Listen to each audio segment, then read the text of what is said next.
योग, आसन, प्राणायाम आज की महती आवश्यकता बन गई है। जैसा कि आप सभी जानते हैं, आज का जो वातावरण है, आज जो इस देश में महामारी फैली हुई है कोरोना, जिसका कि कोई इलाज नहीं है, कोई अभी इसकी दवाई नहीं बनी, कोई वैक्सीन नहीं बनी। तो इस स्थिति में केवल हमारे पास क्या ऑप्शन रह जाता है? केवल हमारे पास ऑप्शन है आसन, प्राणायाम और जो अपना खाना-पीना है, हम उसको सही करके हम इस बीमारी से बच सकते हैं।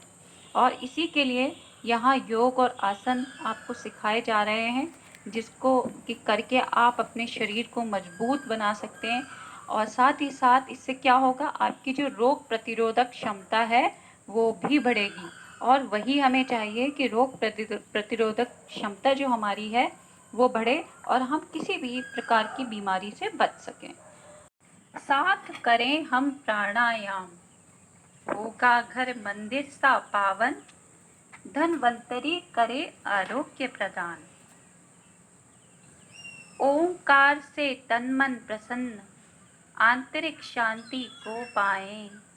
सब मिल घर में करे साधना, कई यज्ञ की ऊर्जा पाएं। सभी बहनों को मेरा नमस्कार। जैसा कि आप सभी को पता है कि यहाँ हम एकत्रित हुए हैं अपने योग सत्र का आरंभ करने के लिए। तो आइए तैयार हो जाइए। माँ भारती को नमन करते हुए हम अपने योग सत्र का आरंभ करते हैं। इसमें सर्वप्रथम आपको 3 बार ओंकार का उच्चारण करना है, अर्थात गहरी लंबी श्वास लेंगे और फिर उसके बाद जब हम सांस को निकालेंगे तो ओम का उच्चारण करेंगे। चलिए शुरू करते हैं। हमारा उससे पहले शुरू हो गया था, ममता जी ने आके बोल दिया था कर लो शुरू, वीडियो देखने के बाद में अब हमारा शुरू हो गया। आपने वो करा दिया, उसका परिचय वो लिखा। हाँ करा दिया जल्दी कैसे करा दिया? चलो अनीता जी कंटिन्यू कर लो।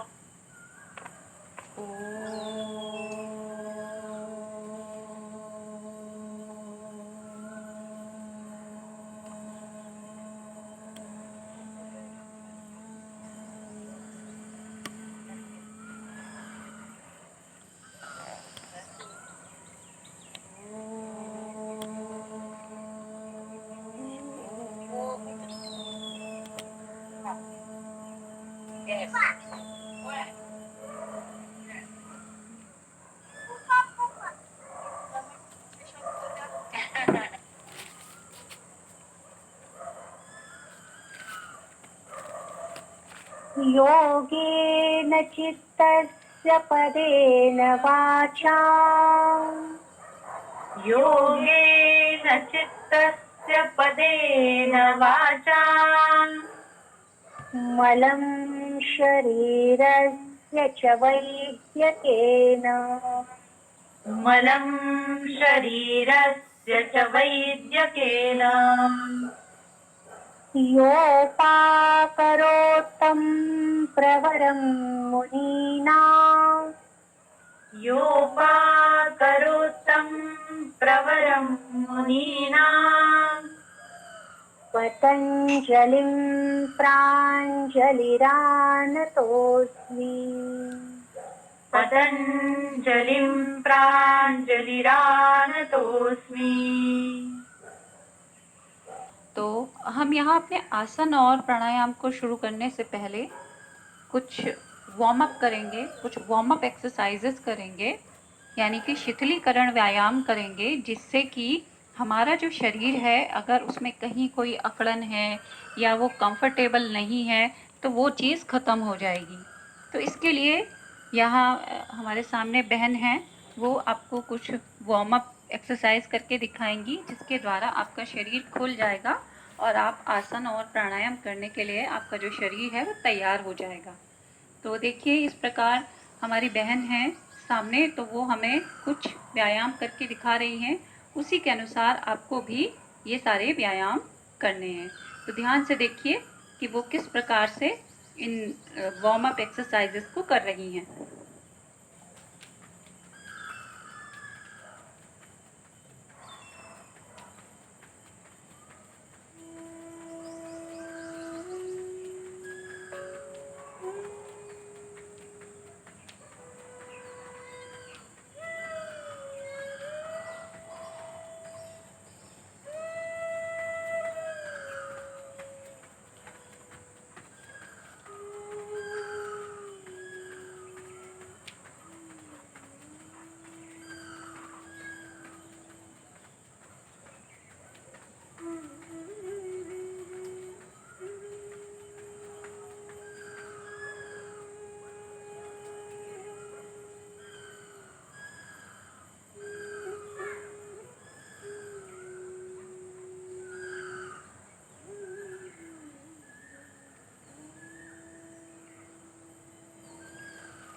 वेट प्रभा दीदी, आप दिखाई दे रहे हो स्क्रीन पे।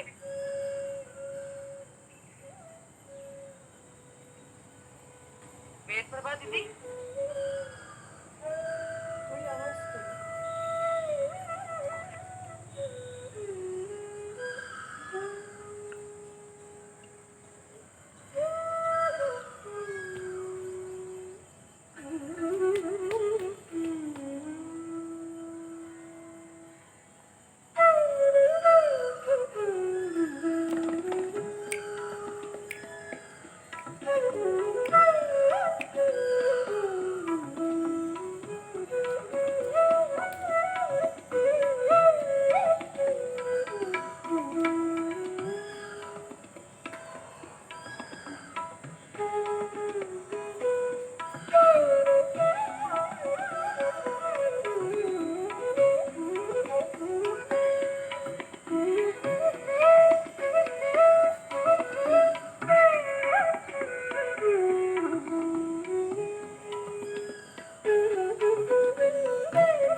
आज का जो हमारा पहला आसन है वो है ताड़ासन। तो ताड़ासन को करने से पूर्व इसके विषय में थोड़ा सा आप लोग जान लीजिए कि ताड़ासन को करने से क्या फायदे हैं और किस प्रकार से आप इसका फायदा उठा सकते हैं। तो शारीरिक विकास के साथ रोग प्रतिरोधक क्षमता बढ़ाने में यह आसन बहुत ज़्यादा सहायक है। इस आसन को करने के लिए सबसे पहले जमीन पर सीधे खड़े हो जाएं। हाथों को जितना ऊंचा हो सके उतना उठाएं। इसके बाद सांस लेते हुए धीरे धीरे पूरे शरीर को खींचें। खिंचाव को पैर की उंगलियों से लेकर हाथ की उंगलियों तक महसूस करें। अर्थात हमें अपने जब हम अपने हाथों को ऊपर की ओर खींचेंगे तो क्या होगा, हम अपने पंजों पर खड़े हो जाएंगे। पूरा शरीर खींचना चाहिए, खिंचाव हमें महसूस होना चाहिए। इस स्थिति में कुछ समय रहने के बाद धीरे धीरे पहली वाली स्थिति में आ जाएं, सांस को छोड़ते हुए। तो ये हमारा ताड़ासन हुआ। ताड़ासन से अनेक फायदे हैं। ये हमारे हाथ, पैर और रीढ़ की हड्डियों की मजबूती के लिए बहुत ज़्यादा फायदेमंद है। दूसरा, ये जो बढ़ते हुए बच्चे हैं उनका कद बढ़ाने के लिए बहुत ही अच्छा एक आसन है। तीसरी बात, कब्ज, जिन लोगों को कब्ज रहती है उनके लिए ये बहुत ही अच्छा है। जब भी आप सुबह उठते हैं, पानी पीते हैं, उसके बाद भी कभी कभी क्या होता है कि मोशन हमें नहीं आता, तो ऐसी स्थिति में हमें ये आसन अवश्य करना चाहिए, ताड़ासन। और इसको करने से हमें कब्ज की समस्या जो होती है उससे हम निजात पा सकते हैं।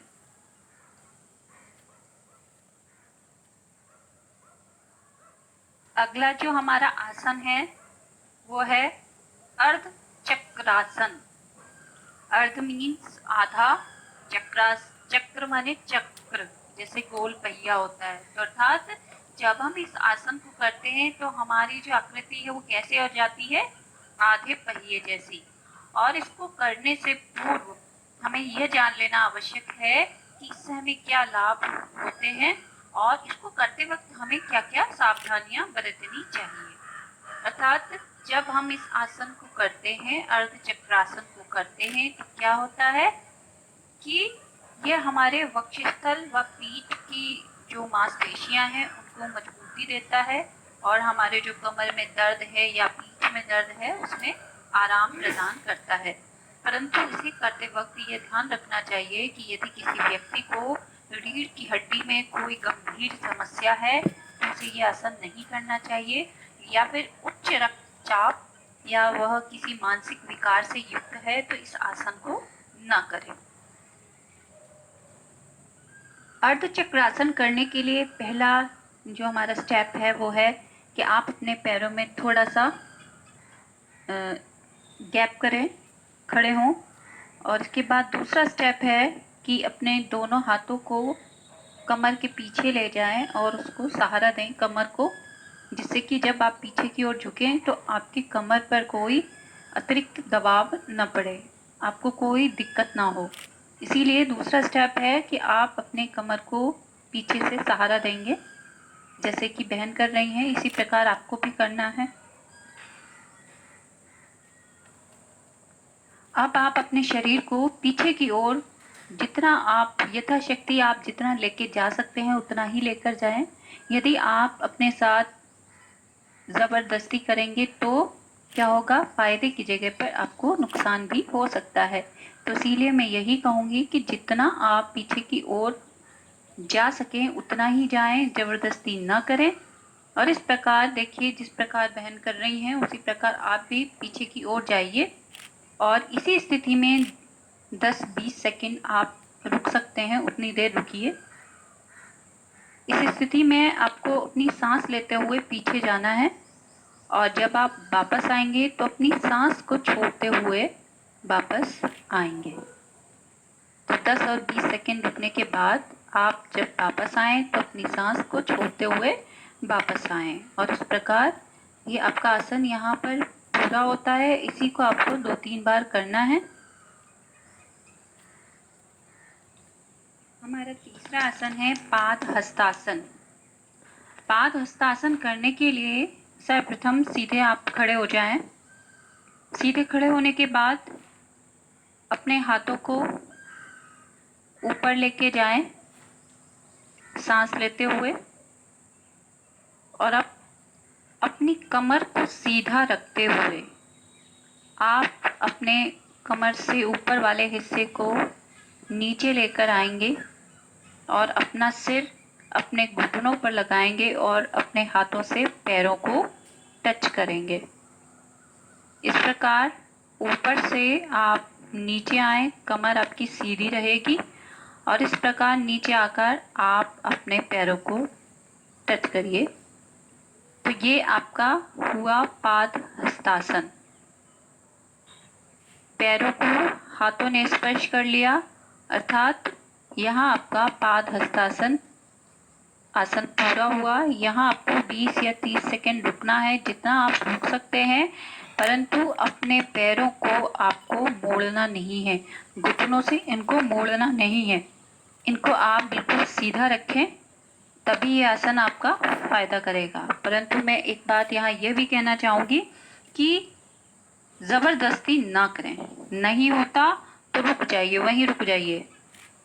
जितना आप झुक सकते हैं उतना ही झुकिए, क्योंकि शुरू में जब हम अपना आसन शुरू करते हैं इतनी फ्लेक्सिबिलिटी नहीं होती शरीर में। धीरे धीरे जब हम रोज़ उसको करते हैं तो हमारी फ्लेक्सिबिलिटी बढ़ती है, लचीलापन हमारा बढ़ता है। तो यहाँ जब आप इसको करें तो जितना आप झुक सकें उतना ही झुकें। रोज़ करेंगे आप अपने आप ही आपकी जो बॉडी है वो लचीली होती जाएगी और धीरे धीरे आपका सिर घुटनों पर लग जाएगा। अर्थात इस आसन को करने से हमें क्या फ़ायदे हैं और इसको करते समय हमें क्या क्या सावधानियां बरतनी चाहिए, इस बात को भी जान लेना बहुत आवश्यक है। अर्थात पहले तो ये देखिए कि इससे लाभ क्या होंगे। शरीर के पृष्ठ भाग में पाए जाने वाली समस्त मांसपेशियों में ये क्या करता है, खिंचाव पैदा करता है। तंत्रिका तंत्र में रक्त प्रवाह बढ़ाकर इसे स्फूर्तिदायक बनाता है। रीढ़ की हड्डी को मजबूत बनाता है और जो हमारे पेट के अंदर के जो अंग हैं उनको सक्रिय करता है। इसके अलावा जो अम्ल पित्त से संबंधित जो भी समस्याएं हैं आपकी पेट से संबंधित, वो सभी इस आसन के करने से धीरे धीरे खत्म हो जाती हैं। और हमें क्या क्या सावधानियां बरतनी चाहिए वो भी हमें पता होना चाहिए, क्योंकि हर व्यक्ति हर आसन को बहुत आराम से नहीं कर सकता। जिन लोगों को पीठ के निचले हिस्से में कोई समस्या हो, स्पॉन्डिलाइटिस हो, सर्वाइकल दर्द अथवा किसी भी प्रकार की पीठ या रीढ़ की हड्डी की समस्या से वह ग्रस्त हो, तो वह इस आसन को ना करे, नहीं तो फायदे की जगह पर नुकसान भी हो सकता है।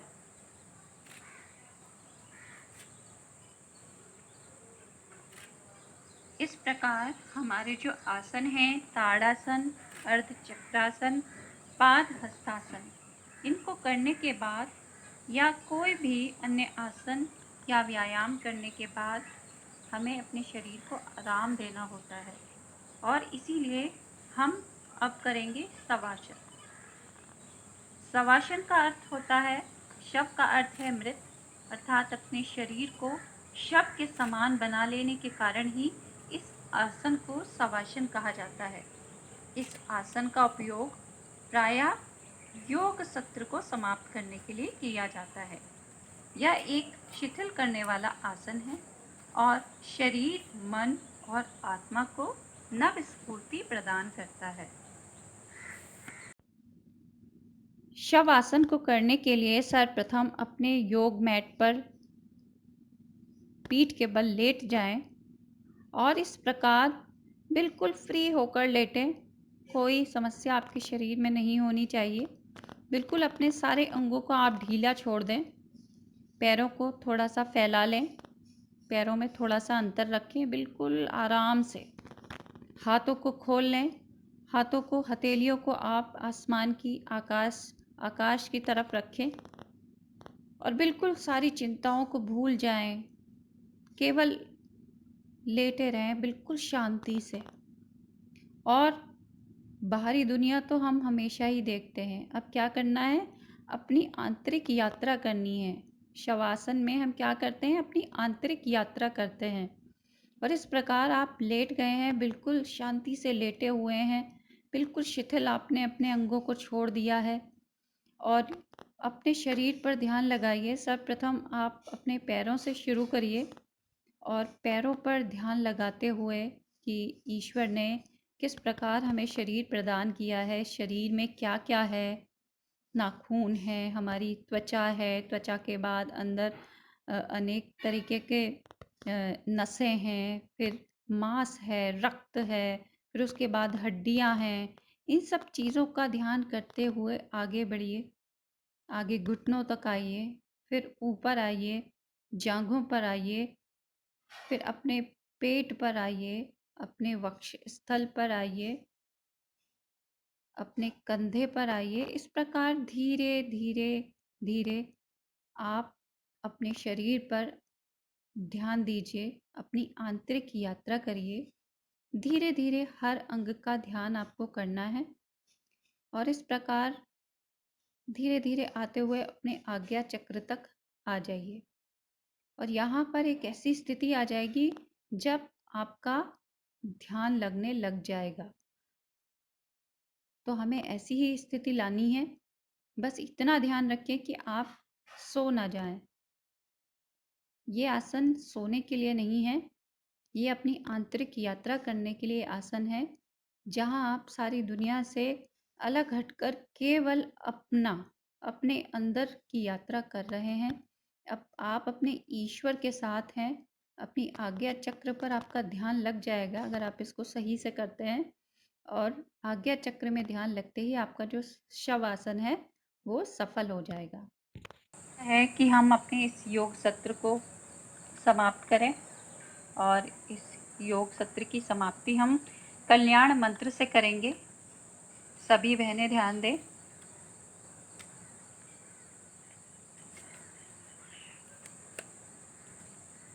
सर्वे भवन्तु सुखिनः। सर्वे भवन्तु सुखिनः। सर्वे सन्तु सुखिनः। सर्वे भवन्तु सुखिनः। सर्वे सन्तु निरामयाः। सर्वे सन्तु निरामयाः। सर्वे भद्राणि पश्यन्तु। सर्वे भद्राणि पश्यन्तु। मा कश्चित् दुःखभाग् भवेत्। मा कश्चित् दुःखभाग् भवेत्। ॐ शान्ति शान्ति शान्तिः। ॐ शान्ति शान्ति शान्तिः।